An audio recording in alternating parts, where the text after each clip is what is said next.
Manisha academy channel में आप लोगों का बहुत बहुत स्वागत है। हिंदी के महत्वपूर्ण जो विराम चिन्ह हैं उसको हम देखेंगे, जो हमेशा हिंदी लिखते समय कोई लेख लिखते समय, आंसर राइटिंग करते समय हमें उसकी ज़रूरत होती है और ये पता होना चाहिए कि कौन सा विराम चिन्ह का नाम क्या है और उसको कहाँ कहाँ यूज किया जाएगा। तो चलिए स्टार्ट करते हैं। विराम का अर्थ होता है ठहराव।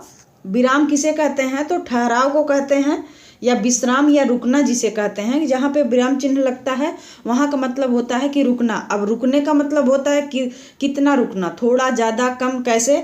तो हर चिन्ह का जो है अलग अलग उसका ठहराव होता है।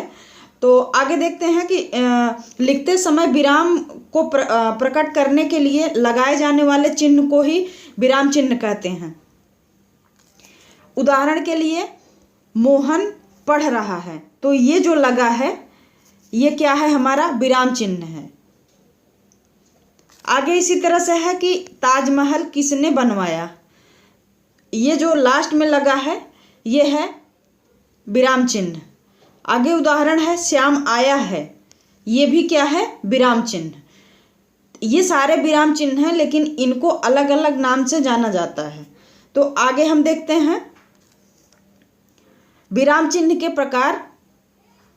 विराम चिन्ह के मुख्य रूप से निम्न प्रकार हैं। बहुत सारे प्रकार हैं, लेकिन जो ज़्यादा यूज होते हैं और जो हमारे काम के हैं हम उसी को देखेंगे। यहाँ पे जो दिया जा रहा है विराम चिन्ह, पहला है अल्प विराम। तो अल्प विराम किसे कहते हैं? ये जो हम लोग लिखते वक्त कॉमा लगाते हैं, इसका नाम है अल्प विराम। बहुत कम लोग इस नाम को जानते हैं, इसको अल्प विराम कहते हैं। और एक क्वेश्चन हमेशा पूछता है एग्जाम में, जहाँ भी व्याकरण पूछता है, अल्प विराम और अर्ध विराम, ये दोनों में कन्फ्यूजन होता है। तो यहाँ पे हम देख के इस चीज़ को कंफर्म कर लेंगे कि अल्प विराम किसे कहते हैं और अर्ध विराम किसे कहते हैं। तो इसके बारे में देखते हैं कि अल्प विराम है क्या। जहाँ थोड़ी सी देर रुकना हो, जहाँ पे थोड़ी देर के लिए रुकना पड़े, वहाँ अल्प विराम होता है। उदाहरण के लिए नदी, पहाड़, खेत, हवा। तो ये जो लगा है इसको बेसिक शब्द में समझें, जो हम अपने रेगुलर पढ़ाई लिखाई में यूज करते हैं। हमेशा कॉमा, सिंगल जो कॉमा नीचे लगता है उसको हम अल्प विराम कहते हैं। इसको ध्यान देना है कि जो हम कॉमा लगा देते हैं, सिर्फ 3-4 चीज़ें अगर साथ में लिख रहे हैं तो उसमें हम कॉमा लगा के अलग करते हैं, तो वो थोड़ी देर के लिए रुकने की बात होती है, वो एक दूसरे से अलग करता है। तो यहाँ पे क्या हो जाएगा? ये है अल्प विराम। इसी तरह से एक उदाहरण और है, राम, सीता और लक्ष्मण जंगल गए। तो यहाँ पे भी जैसे राम और सीता साथ में आया है तो यहाँ पे जो है कॉमा लग गया। अमूमन राम सीता में योजक चिन्ह लगता है। तो ये इस तरह से है। आगे जो हमारा है अर्ध विराम। अर्ध विराम किसे कहते हैं? तो अभी जो हम देखे अल्प विराम सिर्फ कॉमा लगता है, तो ये अल्प विराम है। अगर कॉमा के ऊपर एक बिंदी लग जाती है तो ये हो जाएगा अर्ध विराम। ये है अर्ध विराम, इसको अर्ध विराम कहेंगे। इसके बारे में देखते हैं। जहाँ अल्प विराम की अपेक्षा कुछ अधिक देर तक रुकना पड़े वहाँ अर्ध विराम होता है। जैसे कॉमा लगाने पे हम थोड़ा रुकते हैं, और जो अर्ध विराम है इसको लगाने पे थोड़ा उससे अल्प विराम से थोड़ा ज़्यादा रुकना होता है यहाँ पे। तो ये अर्ध विराम है। उदाहरण के लिए जैसे सूर्यास्त हो गया, लालिमा का स्थान कालिमा ने ले लिया। जैसे हम जब ये वाक्य में प्रयोग करते हैं इसका, तो जैसे सूर्यास्त हो गया, अगर जैसे सिर्फ कामा होता तो सूर्यास्त हो गया, लालिमा का स्थान कालिमा ने लिया है। तो यहाँ पे है अर्ध विराम लगा हुआ है, तो सूर्यास्त हो गया, यहाँ पे सांस को ब्रेक करना है, और लालिमा का स्थान कालिमा ने ले लिया। तो इस तरह से इसका प्रयोग है। आगे है एक उदाहरण और दिया गया है, सूर्योदय हो गया, चिड़िया चहकने लगी और कमल खिल गए। तो अमूमन यहाँ पे थोड़ा ज़्यादा समय के लिए हम रुकते हैं, अल्प विराम से थोड़ा ज़्यादा समय के लिए रुकते हैं, तो यहाँ पे होता है अर्ध विराम। आगे है उप विराम। उप विराम किसे कहते हैं? कॉलन। ये है दोनों जो अमूमन ऐसे बिंदी प्रयोग होती है, ये है कोलन, उपविराम इसकी हिंदी है। इसके बारे में देख लेते हैं। जब किसी कथन को अलग दिखाना हो तो वहाँ पर उपविराम का प्रयोग होता है। अमूमन इसका प्रयोग जैसे इसमें गणितीय चीज़ों में ज़्यादा होता है, जहाँ पे अनुपात दिखाना होता है। इसका उदाहरण देख लेते हैं। प्रदूषण उपविराम एक अभिशाप है, तो यहाँ पे इस तरह से यूज हुआ है। एक उदाहरण और देख लेते हैं। विज्ञान वरदान या अभिशाप, तो कोलन कहाँ लगाया जाएगा, ये आप लोग को कंफर्म हो गया होगा। आगे चलते हैं। पूर्ण विराम, एक विराम चिन्ह है पूर्ण विराम। इसका साइन ये है, वाक्य के समाप्त होने पर पूर्ण विराम चिन्ह का प्रयोग करते हैं। जैसे राम घर जाता है, ये है पूर्ण विराम। अगला उदाहरण है। पेड़ से हमें फल प्राप्त होते हैं, ये है पूर्ण विराम। इससे अमूमन सभी लोग परिचित हैं, ये बहुत ज़्यादा प्रयोग होता है। हम जब भी कोई वाक्य लिखते हैं तो इसका प्रयोग ज़्यादा से ज़्यादा यूज किया जाता है या होता है, प्रयोग होता है। अगला है प्रश्न चिन्ह। प्रश्न चिन्ह का प्रयोग प्रश्नवाचक वाक्यों के अंत में किया जाता है। उदाहरण के लिए, वह क्या लिख रहा है, तो अगर कोई कुछ पूछता है और उसमें जो है जो लगता है तो वो है प्रश्नवाचक चिन्ह, ये है। आगे उदाहरण एक और है। ताजमहल किसने बनवाया, ये भी पूछा जा रहा है, प्रश्न के रूप में है, तो यहाँ भी प्रश्नवाचक चिन्ह होगा। आगे है विस्मय बोधक चिन्ह। विस्मय बोधक चिन्ह का जो सिंबल है वो है ये। यह विस्मयादि बोधक चिन्ह अव्यय शब्द के आगे लगाया जाता है। उदाहरण के लिए जैसे हाय, आह, छी, अरे, शाबाश। एक उदाहरण और है। हाय, वह मर गया। जैसे कोई आश्चर्य जहाँ पे प्रकट होता हो, आश्चर्य के साथ आश्चर्य, दुख या ऐसा कुछ, तो वहाँ पे जो है ये विस्मयादि बोधक चिन्ह प्रयोग किया जाता है। आह, कितना, इन सारी चीज़ों में। आगे है निर्देशित चिन्ह। निर्देशित चिन्ह का ये सिंबल है। निर्देशक चिन्ह का प्रयोग विषय विवाद संबंधी प्रत्येक शीर्षक के आगे, उदाहरण के पश्चात, कथोपकथन के नाम के आगे किया जाता है। इसको रेखा चिन्ह के नाम से भी जाना जाता है। जैसे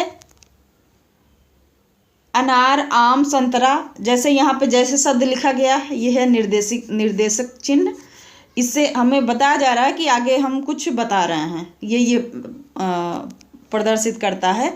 इसी चिन्ह को हमारे व्यवहार में अमूमन गलत तरीके से यूज हुआ है। जो बचपन की शिक्षाएं हैं, जो स्कूलिंग हुई है या उसमें जानकारी का अभाव या जो भी समझ लीजिए, हम लोग जब यूज करते हैं, बहुत लोगों की आदत होती है बहुतायत मात्रा में कि हमेशा हम तीर जैसा बना देते हैं। ये विराम चिन्ह नहीं है, इसको हम अपने मन से बना लिए हैं कि ये निर्देश दे रहा है तीर, जबकि यहाँ पे हिंदी में जो यूज होता है वो लकीर है छोटी सी। यहाँ पे हमको तीर नहीं बनाना है, ये अशुद्ध है, इसको यूज नहीं किया जाता है, लेकिन व्यवहार में है और चल रहा है प्रचलन से। आगे है अध्यापक तुम जा सकते हो, एक उदाहरण और था। अगला है कोष्टक चिन्ह, ब्रैकेट जिसको कहते हैं। कोष्टक चिन्ह का प्रयोग अर्थ को और अधिक स्पष्ट करने के लिए शब्द अथवा वाक्यांश को कोष्टक के अंदर लिखकर किया जाता है। कोष्टक का प्रयोग यही है कि किसी शब्द के बारे में डिटेल बताना हो तो उसको उस शब्द के आगे यूज कर लेते हैं। उदाहरण देख लेते हैं, जैसे विश्वामित्र ठहर जा, तो विश्वामित्र ये ब्रैकेट में लिखा जा रहा है कि क्रोध में कांपते हुए, उनका एक उस समय का जो स्थिति थी, मनोभाव था, उसको बताया जा रहा है कि क्रोध में कांपते हुए। अगला है धर्मराज। धर्मराज कहते हैं युधिष्ठिर को, तो ब्रैकेट में दे दिया गया है कि धर्मराज, जिसको युधिष्ठिर भी कहा जाता है, सत्य और धर्म के संरक्षक थे। तो इस तरह से ब्रैकेट का प्रयोग होता है। आगे है उद्धरण या अवतरण चिन्ह। तो उद्धरण वैसे दो होते हैं, एक सिंगल उद्धरण और एक डबल उद्धरण होता है। तो यहाँ पे जो उद्धरण है वो डबल उद्धरण है। इसके बारे में देख लेते हैं। किसी कथन को ज्यों का त्यों उद्धृत करने के लिए उद्धरण का चिन्ह या अवतरण का चिन्ह लगाया जाता है या प्रयोग किया जाता है। उदाहरण देख लेते हैं। महाकवि तुलसीदास ने सत्य कहा है, पराधीन सपने सुख नाहि। तो ये यहाँ पे जो लगा है ये है उद्धरण, डबल उद्धरण चिन्ह है। ये हमेशा वहाँ पे प्रयोग होता है। एक सिंपल वे में अगर समझना चाहें तो ये वहाँ पे प्रयोग होता है। जैसे कोई महान व्यक्ति हैं, दार्शनिक हैं, लेखक हैं, कवि हैं, तो उनके द्वारा जो कहा गया है उसको हमेशा जो है डबल उद्धरण में रखते हैं। किसी व्यक्ति के द्वारा जो विचार दिया गया है, जो सिद्धांत दिया गया है, उसको हमेशा डबल उद्धरण में रखते हैं। और जो मैं अभी बात की थी सिंगल उद्धरण की, इसमें नहीं वो मेंशन किए हैं, हम उसको बता देते हैं। सिंगल उद्धरण जैसे कोई टाइटल हुआ, कोई बुक हुआ, बुक का नाम हुआ, तो उसको हम सिंगल उद्धरण में रखते हैं। कोई टाइटल हुआ, मेन जो टॉपिक का नाम हुआ, इस तरह से हम सिंगल उद्धरण में रखते हैं। लेकिन अगर कोई व्यक्ति कहा है कुछ, कोई कथन है, कोई सिद्धांत है, कोई बात है, जो महापुरुष हैं, कवि, लेखक जो भी हैं, उनके द्वारा जो कहा गया है उसको हमेशा डबल उद्धरण में रखते हैं। आगे है भारतेंदु जी ने कहा, हिंदी हिंदू हिंदुस्तान। तो ये भी देखिए यहाँ पे डबल उद्धरण है, क्योंकि ये भारतेंदु जी द्वारा कहा गया है। आगे है योजक चिन्ह। तो योजक चिन्ह का जो प्रतीक है वो ये है हाइफन। योजक चिन्ह का प्रयोग समस्त पदों के मध्य में किया जाता है। योजक चिन्ह का प्रयोग हमेशा जो है जो पद होते हैं उनके मध्य में किया जाता है।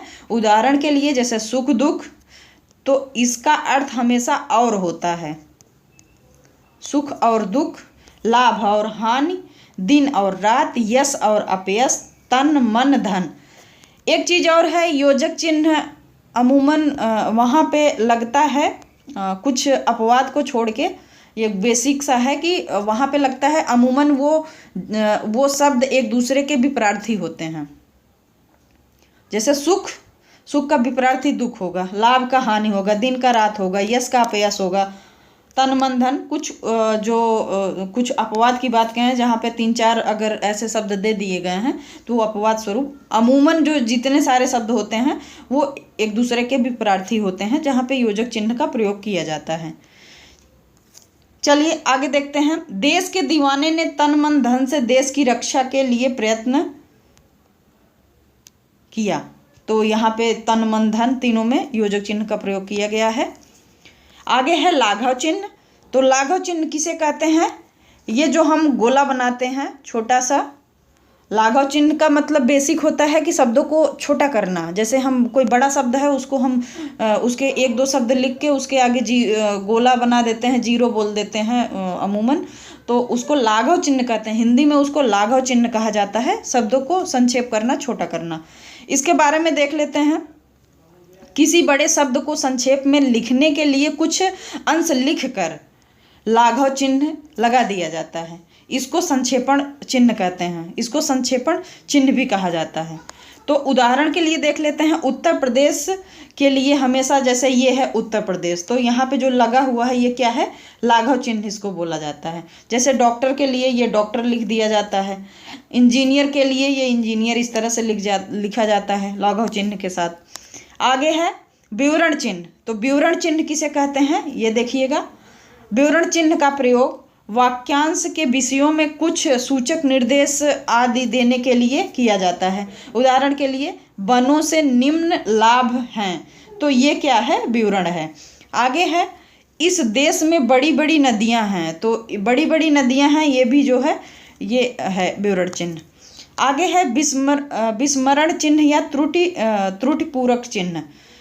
तो यहाँ पे देख लेते हैं कि ये इसका सिंबल ये है, और ये हमेशा यूज होता है, जैसे हम शब्द लिख दिए, पता चला एक शब्द मिसिंग है, उसमें छूट गया है, तो हम जो उसमें खाली स्थान दो शब्दों के बीच में रहता है उसमें हम ये वाला बनाते हैं और ऊपर ये लाइन करके लिख देते हैं कि यहाँ ये भी शब्द होगा। तो